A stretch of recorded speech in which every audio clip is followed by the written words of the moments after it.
4 minuts i serà 1:15. El 6 d'abril, el grup independentista Tuareg Moviment Nacional per l'Alliberament d'Azawad va anunciar la independència de l'estat d'Azawad, una regió que es troba al nord de Mali. Les raons que van donar són que el govern del país africà mai havia respectat els drets d'aquest poble nòmada.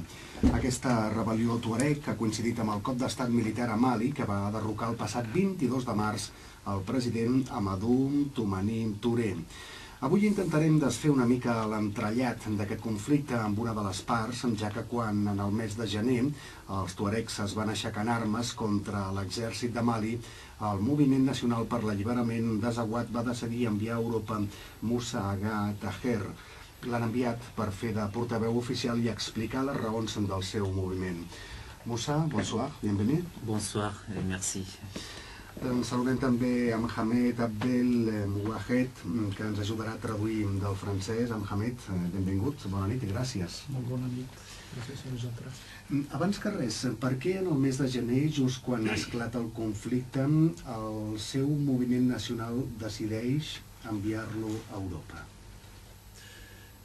Pourquoi, lors de l'exclamation du conflit au mois de janvier, on a pensé de vous envoyer en Europe? La raison pour laquelle le Mouvement national de libération de l'Azawad a jugé nécessaire qu'un membre du bureau exécutif national vienne en Europe, c'est pour vraiment donner une lisibilité au message de notre combat, expliquer le projet politique du MNLA et aussi empêcher les interprétations et les confusions qu'on essaie chaque fois de faire par rapport au combat du peuple de l'Azawad. Moussa diu que les raons que han fet que el Moviment Nacional de Liberació de l'Azawad l'enviessin aquí a Europa són principalment tres raons. Diu, primer, la visibilitat del conflicte, de la situació, del que passa allà, explicar el projecte del Moviment Nacional de Liberació de l'Azawad i evitar la confusió o les confusions que es produeixen al voltant del seu projecte i de la independència del seu estat. Tenim una imatge des de Catalunya, des d'Europa, errònia del que són els tuaregs? On se demande, en catalan, on a une image erronée, non vraie sur les Touaregs. Massa tòpica? Plus bien topique. Je ne sais pas exactement l'image que le peuple catalan a du peuple touareg, mais en tout cas, nous, l'image qu'on souhaite donner de notre peuple, c'est l'image d'un peuple ouvert, d'un peuple qui a toujours eu une culture millénaire, une culture qui a respecté la différence, qui a respecté la place de la femme et qui a toujours refusé l'extrémisme sous toutes ses formes. Voilà l'image que le MNLA souhaite donner du peuple touareg et du peuple de l'Azawad. C'est vrai que certaines situations ont poussé des médias et des observateurs étrangers à notre peuple à donner une fausse image de notre peuple. El Moussa diu que no sap quina imatge té Catalunya o els catalans dels tuaregs, però el que sí que té clar és que els tuaregs són un poble obert, una cultura mil·lenària, una cultura que respecta la diferència, una cultura que respecta la dona i rebutja l'extremisme en totes les seves formes, i la imatge que es té d'ells aquí, que sí que ho saben que alguns mitjans tenen una imatge negativa i donen una imatge de la que no la són realment, i que té les seves raons i les seves explicacions, que són ells els que les saben. Què vol dir rebutjar l'extremisme? Qu'est-ce que ça veut dire refuser l'extrémisme? Pour nous, déjà on situe ce mot dans l'actualité. vous savez que depuis un certain temps, il y a des groupes islamistes, des groupes terroristes qui ont eu refuge sur le territoire de l'Azawad, bien sûr avec la complicité de l'État malien, qui n'a rien fait contre ces terroristes-là, qui d'ailleurs a créé des relations très confuses avec ces groupes terroristes, notamment AQMI. Et nous, le rejet du terrorisme, le rejet de l'extrémisme dont on parle, c'est dire que le groupe, par exemple, extrémiste, terroriste, Al-Qaïda au Maghreb islamique, doit quitter notre territoire. Parce que autant le Mali a occupé illégalement les territoires que nous ont légués nos ancêtres, en n'y faisant aucune action de développement pour les populations, autant Al-Qaïda au Maghreb islamique a occupé avec la complicité de l'État malien illégalement notre territoire en y pratiquant des activités de terrorisme, de prise d'otages et de trafic de drogue. Ça, nous, on ne peut pas l'accepter. C'est contraire à nos valeurs, c'est contraire à notre culture et c'est contraire à notre identité.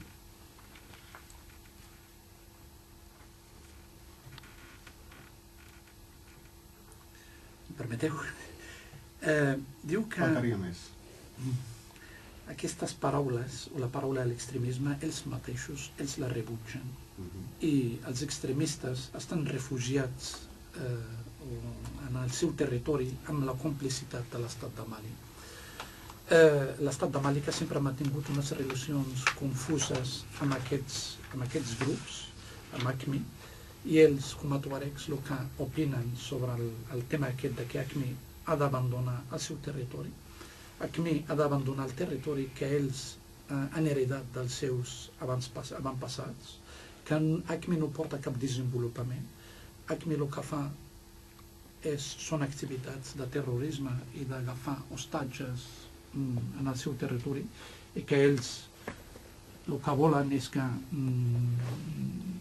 es doni a conèixer la seva cultura, els seus valors i la seva identitat, que normalment rebutja tot el que és l'extremisme i no forma part d'aquests valors, d'aquesta cultura i d'aquesta identitat. Deixa'm recordar que AQMI és la branca d'Al-Qaïda al Magrib islàmic. Com arriben fins a la proclamació de la independència de la regió de Sawat, al nord de Mali? Com són els fets que ho provoquen? Comment c'était fait pour arriver à déclarer l'indépendance de l'État de l'Azawad, les faits? Il faut d'abord comprendre que la libération de l'Azawad et la proclamation de l'État de l'Azawad n'a pas commencé le 17 janvier 2012, date des premières hostilités que nous ont opposées à l'État malien.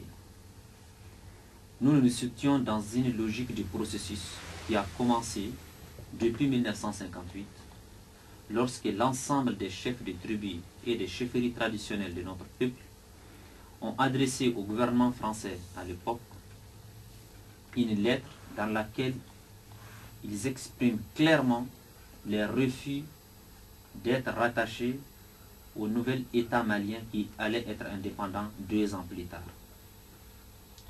Ensuite, en 1960, la France cédait le territoire aux nouvelles autorités maliennes et depuis lors, les différents régimes qui se sont succédés à la tête de l'État malien ont mené des politiques de discrimination, de marginalisation et de volonté affichée de nier notre existence, donc notre identité, notre culture, notre aspiration à la liberté. Et cela s'est concrétisé à travers différentes rébellions au cours desquelles nous avons affronté directement les forces d'occupation maliennes. Ensuite, il y a eu une rébellion en 1963, il y a eu une rébellion en 1990, il y a eu une rébellion en 2006 et enfin il y a eu le soulèvement populaire de 2012, pour vous dire que pendant longtemps, donc pendant un demi-siècle, le peuple de l'Azawad s'est battu pour arriver enfin à sa liberté et à la libération de son territoire et à l'indépendance de son territoire.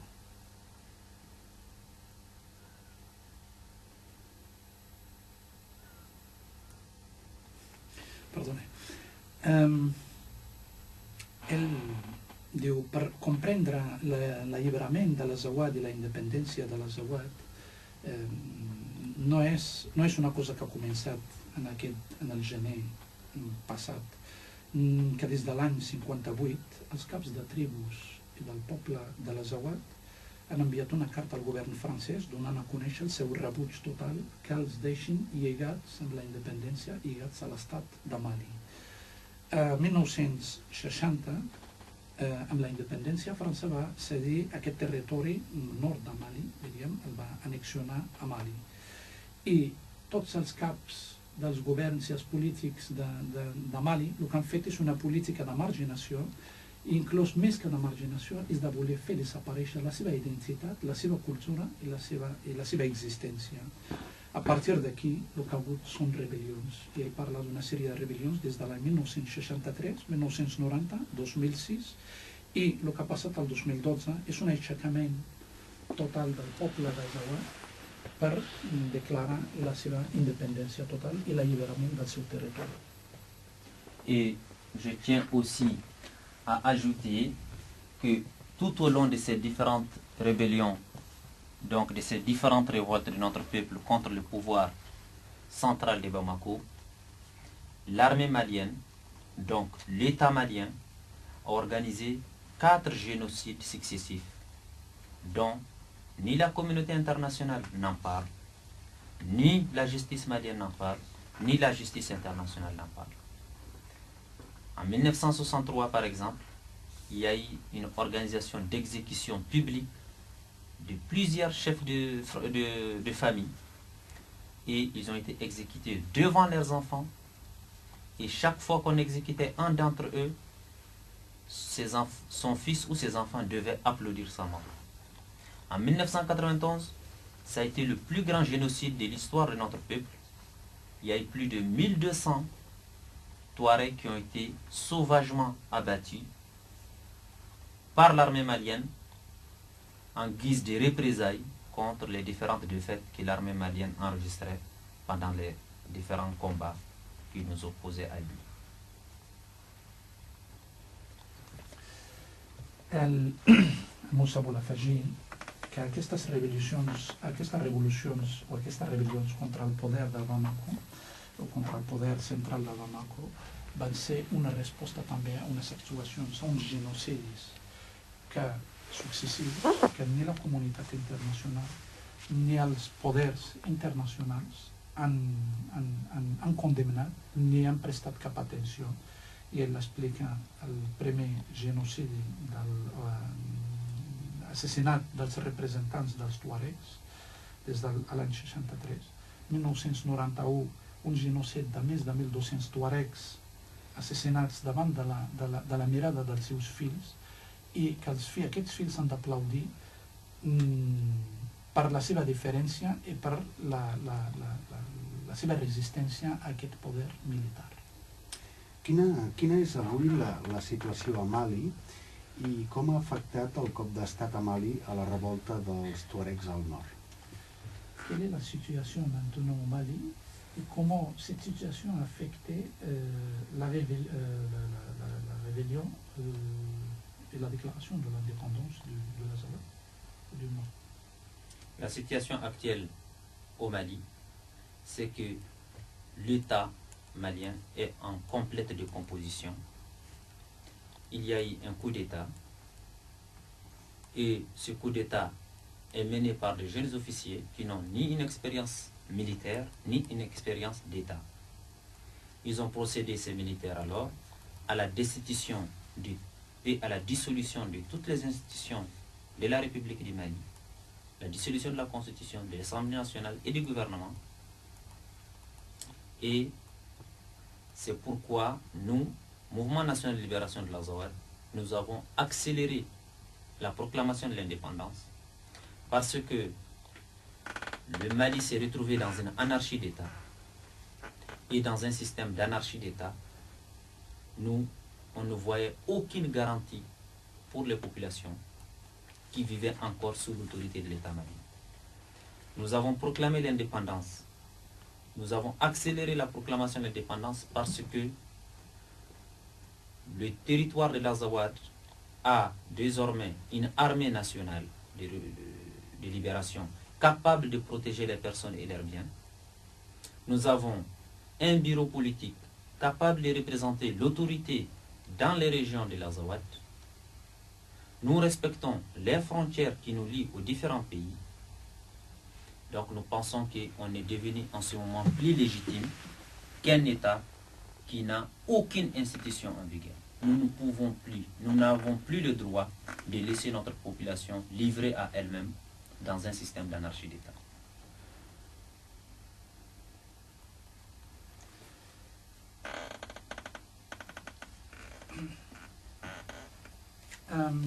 Diu que la situació actual de Mali ha afavorit l'acceleració, més que res, l'acceleració de la independència de la independència o de l'alliberament de l'Azawad.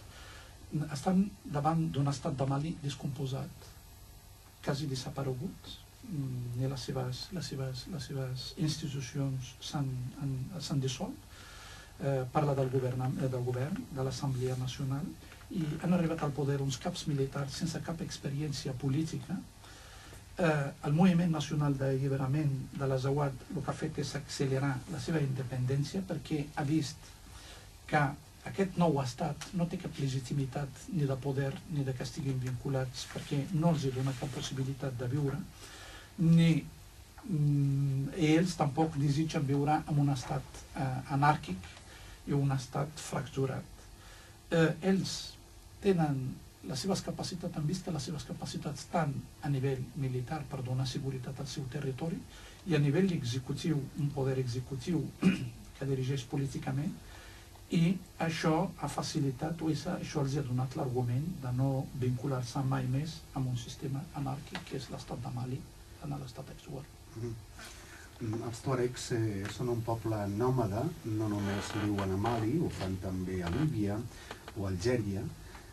La proclamació de la independència comportaria que deixessin de ser nòmades, que es convertissin en un poble sedentari, instal·lat a Azawad? Les Touaregs, ce sont des nomades qui vivent non seulement au Mali, sinon aussi en Libye. La création de l'État de l'Azawad influera au fait que ces Touaregs laissent d'être nomades. Libye, pardon, ou Algérie també. Oui. Au sud, en Algérie aussi, il y a des nomades, des Touaregs nomades. Oui. C'est la particularité de cette lutte qu'a menée les MNLA pour la libération du territoire de l'Azawad, c'est que dès au départ, nous avons tenu à être très clairs dans notre démarche. La revendication territoriale du MNLA se limite exclusivement au territoire de l'Azawad, c'est-à-dire les principales villes de Gao, Timbuktu et Kidal, avec l'ensemble du territoire qui lie ces villes aux différentes frontières de l'Algérie, du Niger, de la Mauritanie, du Burkina Faso et du Mali. Nous n'avons pas voulu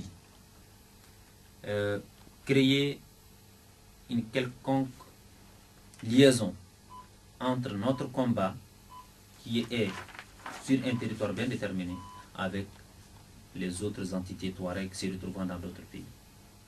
Ensuite, nous pensons que le fait d'avoir libéré notre territoire et d'avoir proclamé un État sur ce territoire n'est pas incompatible avec le nomadisme pastoral, qui est un élément culturel de l'identité touareg.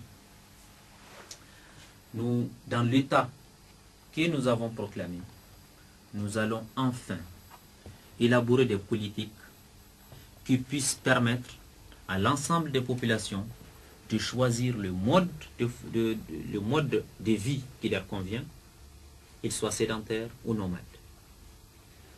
Ensuite, ce qu'il faut comprendre aussi, c'est que il y a une image stéréotypée du Touareg. Cette image doit enfin céder la place à la vraie réalité du Touareg au XXIe siècle. C'est le Touareg alors est un homme aujourd'hui capable de s'organiser, capable de revendiquer déjà un territoire, capable de les libérer, capable de les gérer.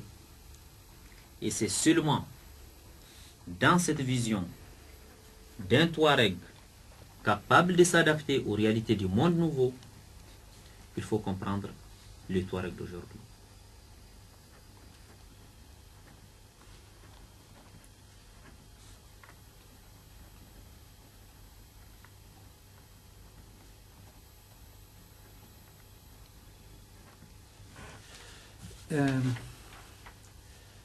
Moussa diu que el moviment nacional d'alliberament de l'Azawad té molt clar les seves marxes, té molt clar perquè declara aquest alliberament del seu territori.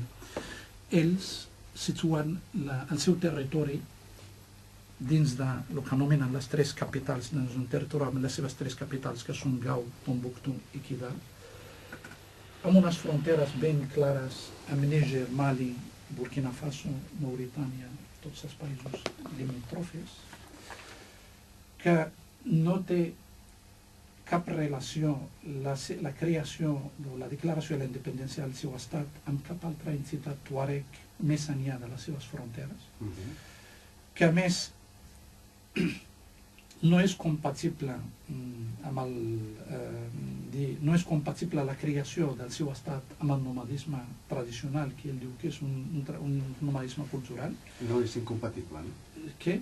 No és incompatible. No, que ell diu que no és compatible, que deixen de ser nòmades, que amb la creació de l'estat, i a més ell afegeix al final de tot, que hi ha una imatge molt estereotipada sobre els tuaregs, pensant-los com a nòmades de sempre, però que ell diu que la imatge, un tuareg ha d'adaptar-se també a la imatge o al món d'avui, i que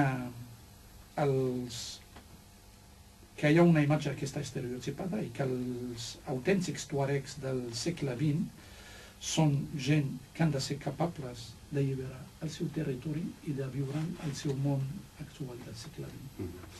Una cosa més, el darrer país de recent creació, el darrer que s'ha creat al món a l'Àfrica, ha estat Sudan del Sud. El proper serà la regió d'Azawad. Il dit que le dernier pays que s'ha déclaré indépendant ou libéré, c'était le Soudan du Sud. Le prochain, ce sera l'Azawad. Ce n'est pas le prochain, c'est déjà un État indépendant. L'État de l'Azawad est désormais un État indépendant. Cette indépendance, on ne nous l'a pas donnée. Et on n'a pas cherché à ce qu'on nous la donne. Nous l'avons méritée, nous l'avons arrachée au prix d'énormes sacrifices. Nous n'avons pas besoin qu'on nous la donne. Tout ce que nous demandons aujourd'hui, c'est que la communauté internationale, les pays voisins de l'Azawad,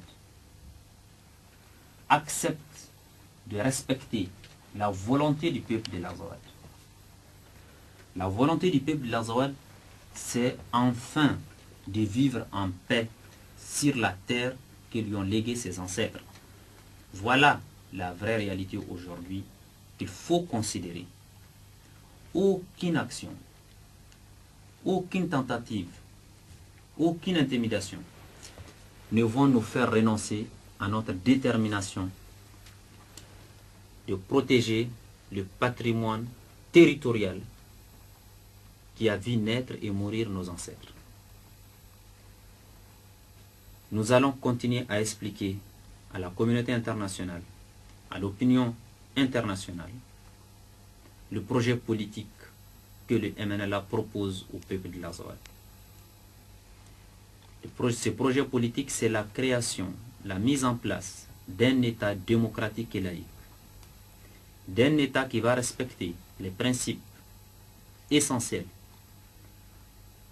de la démocratie et de la liberté de choisir et de pratiquer librement le culte de son choix. Voilà ce que nous, aujourd'hui, nous avons proclamé.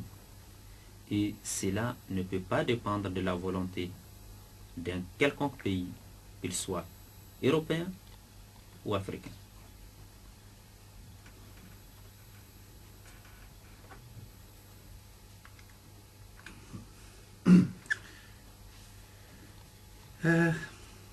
Ell diu que no, l'estat de l'Azawad no és l'últim estat que es declararà.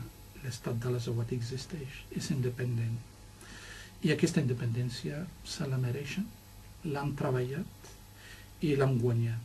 La comunitat internacional i els països veïns han d'acceptar d'una vegada la voluntat del poble de l'Azawad, que té dret, com tots els pobles, a viure al territori que li han deixat o heredat dels seus avantpassats, i que ells no pensen renunciar a aquest territori sota cap amenaça, ni cap xantatge, ni cap motiu.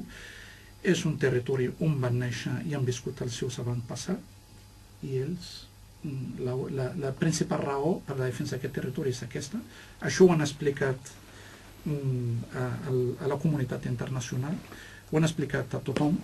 Ells el que volen crear és un estat democràtic i laic, un estat que respecta la llibertat, i els altres també el que han de fer és respectar l'elecció del poble de l'Azawad, i això, aquest alliberament, és voluntat del país, és voluntat de la població, i no és la voluntat ni dels països africans ni dels països europeus.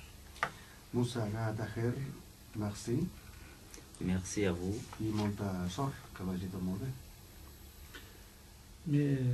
Merci. Merci et que vous étiez de chance. Merci beaucoup, et je tiens juste à remercier votre radio, à remercier les associations Amazigh présentes en Catalogne pour l'invitation qu'ils m'ont fait et qui m'ont donné l'opportunité de rencontrer le peuple catalan, un peuple que je respecte pour aussi son envie à la liberté et au respect de la volonté aussi des autres peuples du monde à aspirer à la liberté, à l'indépendance et aux valeurs cardinales qui unissent l'humanité tout simplement. Crec que amb Hamed que ha quedat bastant clar, no cal traduir-ho en aquest cas. Sí. Amb Hamed, moltíssimes gràcies per ajudar-nos. De res, gràcies a vosaltres. Gràcies a tots dos, i el que deia, molta sort. Fins una altra. Merci. Adéu.